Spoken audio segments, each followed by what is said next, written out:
Trade is propagated as an important means to economic growth and development.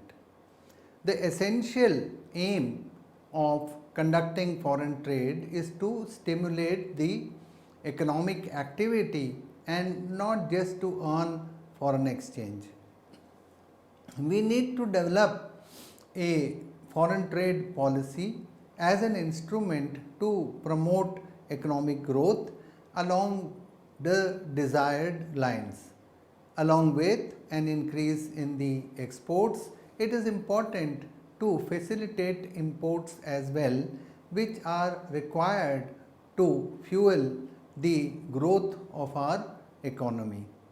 With a view to maximize the contribution of foreign trade, the policies should be made in such a manner that they are coherent and consistent with the other economic policies in the country.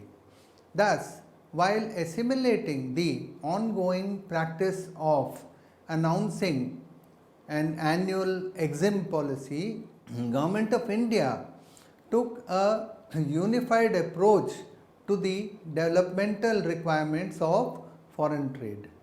These policies basically lay down the rules and also reform them for carrying out the country's exports and imports. It was in 2004 that the then Commerce Minister Mr. Kamal Nath decided that it would be more appropriate to call it foreign trade policy because apart from determining the general guidelines relating to a country's exports and imports, it also accommodates the special focus on initiatives such as duty exemption schemes, and it helps our exports to compete at the global level. Foreign trade policies have a regime for 5 years which is revised annually.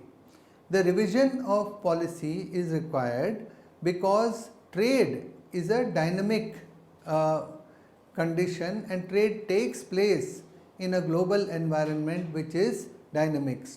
Since 2004 in India, we have developed 3 foreign trade policies, 2004 to 9, then 9 to 14 and 15 to 2020, which is a prospective policy. In this module, we shall be studying all the 3 policies in detail. Now, after studying this module, you shall be able to understand the need to shift from EXIM policy to foreign trade policy in 2004. Know about different aspects of different policies announced from time to time. Analyze the impact of new policies on our foreign trade. Now, let us discuss about the first policy, that is from 2004 to 2009.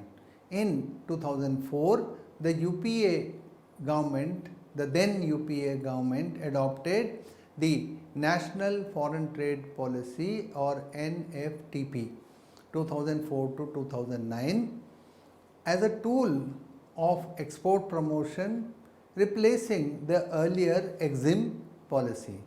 The policy intended to encourage exports by enhancing their competitiveness in the global market.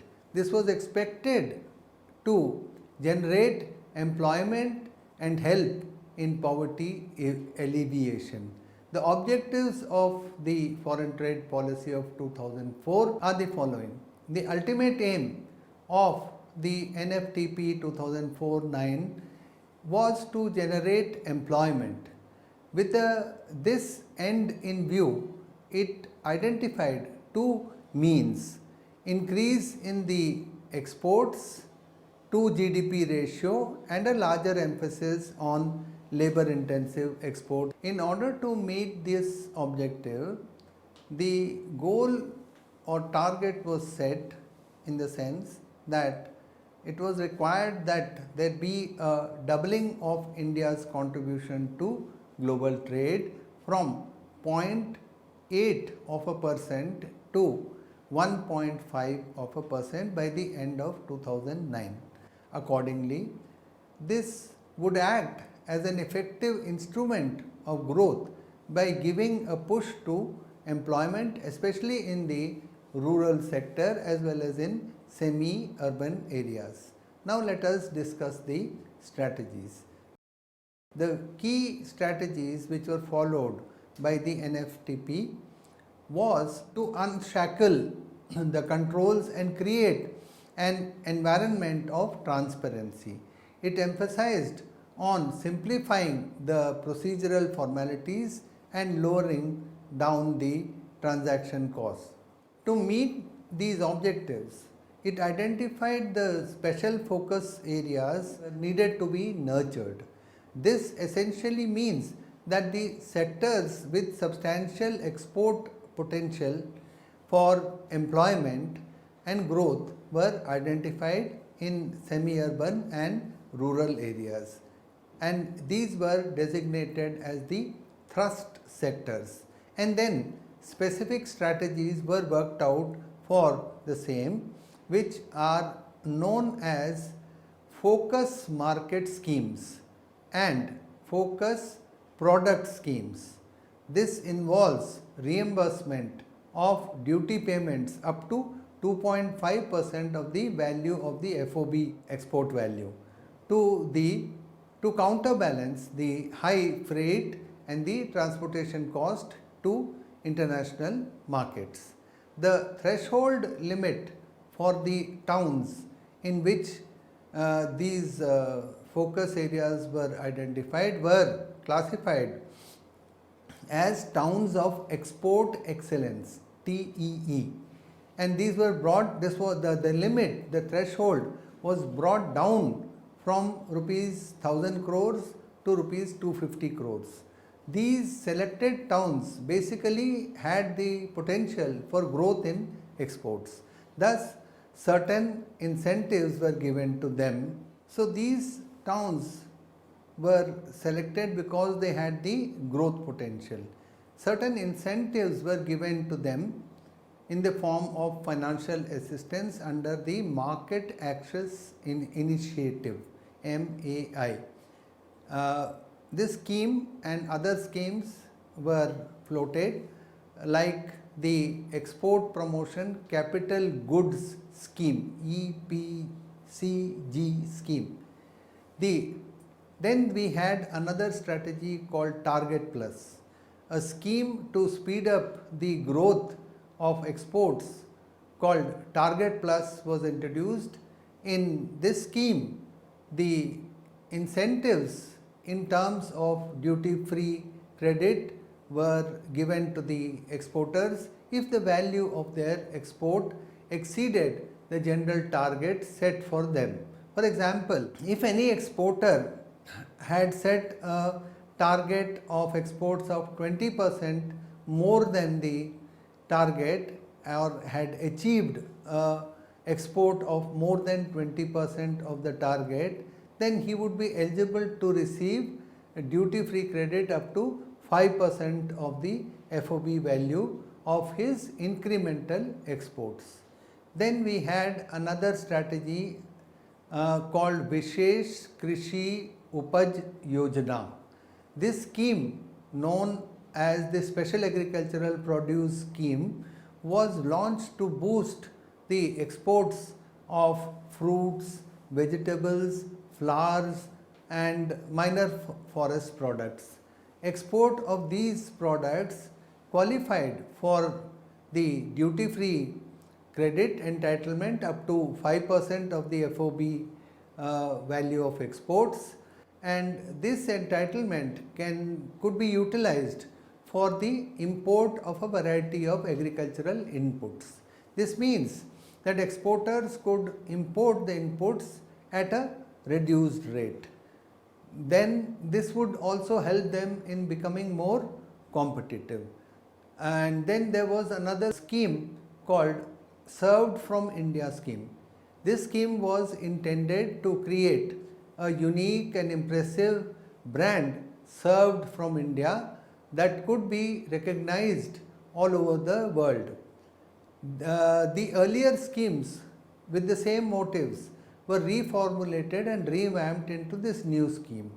Individual service providers who earn foreign exchange of at least rupees 5 lakhs were entitled and eligible for duty free credit entitlement of 10% of the total foreign exchange earned by them. Hotels and restaurants came under this scheme and could avail of duty free credit up to 20% and 5% respectively. They were allowed to use the entitlement for the import of food items. On the whole, the NFTP 2004-9 was able to address the issue of export promotion and through it also employment generation. As per WTO, our share of the world's merchandise trade went up from 0.83 in 2003 to 1.45 in 2008. Similarly, our share of world services rose from 2.8% in 2008 and it went up from just merely 1.4% in 2003. On the whole, during the 5-year period from 2004 to 2009, the exports experienced a robust growth process to reach the level of US dollars 1.68 billion in 2008-9, which increased from the earlier figure of just 63 billion in 2003-4. In regard to employment, there are studies which suggested that nearly 14 million jobs were created as a result of the augmented exports during the period 2004-9. However, the impact of NFTP was varied across different states and different products. While products such as grapes in Nashik and mangoes in Malda seem to have drawn substantial benefits, the spices in Orissa seem to have not benefited at all when not even one of them was included in the focused product schemes. One may argue that the formulation and implementation of the policy could not be carried out at the optimal level. Now let us consider the next policy, that is from 2009 to 14. Owing to the global financial crisis in 2009, almost all countries across the world were severely affected in different degrees. On the whole, the economic indicators like consumption, capital flows and trade had taken a hit.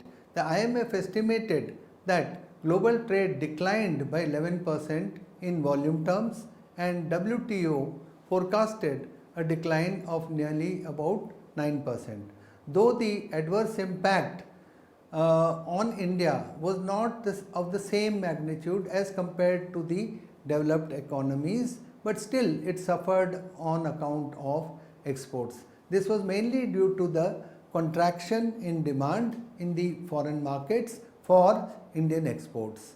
It was indeed a Herculean task to formulate a foreign trade policy in such a grim economic situation. Thus, what was needed is that the strategy and policy instruments were to pursue a strategy that was such that it would catalyze the growth in exports. The main objectives of foreign trade policy of 2009 to 14 were the following: to arrest the reversal in the declining trend of exports, to double India's exports of goods and services by 2014, to double India's share in world merchandise by 2020, to simplify the application of procedures for availing the benefits. In general, the policy aimed at enhancing the potential to export, improving the export performance, encouraging foreign trade and earning foreign exchange. As India's exports were affected by global recession, FTP 2009-14 was of great importance. The decline in exports due to the closure of many export-oriented industries occurred, because of which in fact there was large-scale unemployment as well. The target for exports was set at 200 billion to be achieved by 2010-11, having an annual export growth of 15%. Coming back to the high growth path, and for the export growth, the target was 25% for the next 3 years, that is from 2011 up to 2014. In order to achieve these objectives, the government would follow a mix of policy measures including fiscal incentives, institutional changes and the diversification of export markets. What were the strategies in the second policy period? New markets were introduced under the focus market scheme. Total of 26 markets were added, 16 in Latin America and 10 in Asia, Oceania. Incentives under the focus market scheme were raised from 2.5% to 3%. New products were added under the incentive focus product scheme like engineering products, green technologies products and then electronic goods as well. The incentives under the focus product scheme were raised from 1.25% to 2%. Market linked focus product scheme was expanded by including a considerable number of products. These products included pharmaceuticals, textile fabrics, rubber products and certain iron and steel products. Benefits to these products were to be given if they were exported to the specifically selected 13 markets, and these are Argentina, Egypt, Kenya, Nigeria, South Africa, Tanzania, Brazil, Mexico, Ukraine, Vietnam, Cambodia, Australia and New Zealand. A common form was introduced to avail benefits under the focus market scheme, and the focus product scheme, product linked focus product scheme and the Vishesh Krishi Upaj Yojana. For all of these schemes there was a common form which was introduced. Higher financial allocation for the Market Development Assistance MDA and for Market Access Initiative MAI was also provided. New areas for towns of excellence, export excellence were recognized. These included Jaipur, Srinagar, Anantnag for handicrafts, Kanpur, Devas and Ambur for leather works, and for horticultural products other areas included were Malihabad for horticultural products. A tax holiday for export units was extended. The tax holiday for export units was extended by 1 year. Duty entitlement passbook scheme was also extended by 1 year. To insulate the small and medium scale exporters, the Directorate of Trade Remedy Measures was introduced. Export obligations on import of spares parts under the Export Promotion Capital Goods Scheme had been reduced to 50% of the normal specific export obligation. It is also to be noted that the 17 textile products were included in the focus product scheme, and it was taken up as a welcome step by the textile industry, but by the end of 2014 it was felt that the benefits were limited. This was because the benefits of status holder and export promotion capital goods scheme was given only to those who did not take benefit under the Technology Upgradation Fund Scheme. But most of the textile units were covered under TUFS scheme and they were denied these benefits. This reflects the foreign trade policy, that the foreign trade policy should be examined in the light of the feedback given by the concerned export units. Undoubtedly, India took a number of measures within this whole period where there was severe global recession through interest subvention, reduction in taxes and tax holidays and so on. But the neighborhood countries have applied such measures at a much larger scale.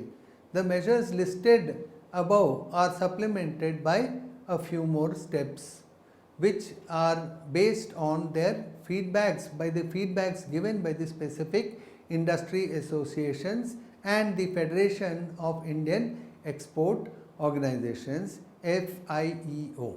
We know that the government cannot generate demand for exports, but it can certainly help exporters so that they can grab the orders and the opportunities by losing very little margins. Government can also emphasize upon banks to make loans and advances for the export sector. For instance, the Export Development Fund should be created with a corpus of equivalent to around 0.5% of the preceding year's exports. The post shipment credit, which is now available up to 180 days, can be extended up to 365 days to ease off the financial crunch, especially in a period when the effects of global financial crisis are still being felt. When the growth of exports is steadily improving on a monthly basis and has shifted away from negative growth rate to a positive one, then we may conclude that the stimulus package from the Government of India and Reserve Bank's policies should be continued for some more time. Dropping these practices should be a gradual process and should be in line with the recovery process at the global level. Thus, there should be a cautious removal of these special advantages.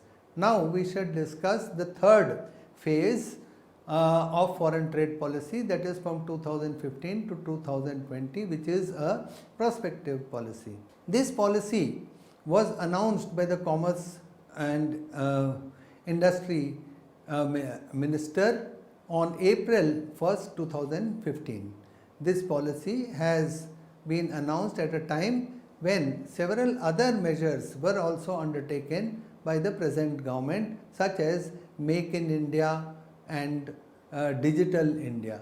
The policy puts a great focus on improving the ease of doing business in India, with an emphasis on both manufacturing as well as the service sector.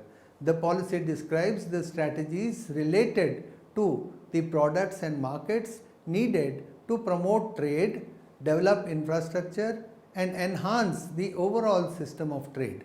It also helps to enable India to counter the external challenges and keep up the pace in line with the global trading architecture. The target is to double India's share in the world trade by 2020 by rationalizing the provisions given for imports and exports, and also by creating a mechanism to resolve the complaints and disputes related to the trade, foreign trade. The highlights of this foreign trade policy 2015 to 20. Two new schemes have been introduced for merchandise and for the service sector. Merchandise Export from India scheme, MEIS. This is designed for the export of specific goods to specific markets. It subsumes the existing schemes, Focus Market Scheme, Market Linked Focus Product Scheme, and Focus Market Scheme. And the Focus Product Scheme. the Agri Infrastructure Incentive Scrip and the Vishesh Krishi Gram Upaj Yojana, all of these have been superseded, and now it also has a revised rate for the reward for specific notified export goods in selected markets. These rewards are given as a percentage of the FOB earnings, foreign exchange earnings.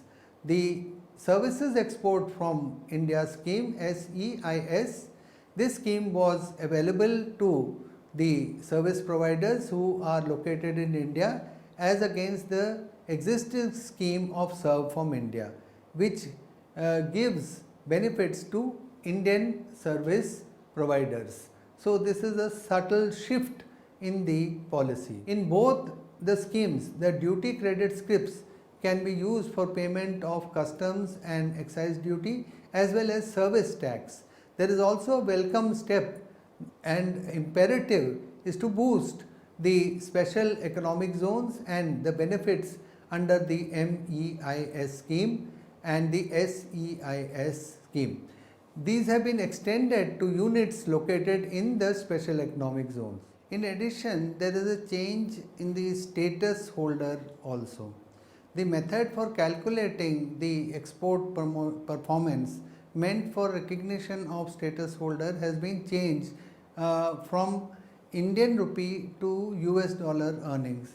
The export performance will now consider only 2 previous years against the earlier provision of 3 previous years under the old foreign trade policy. For the purpose of ease of doing business and trade facilitation, the following proposals are also made.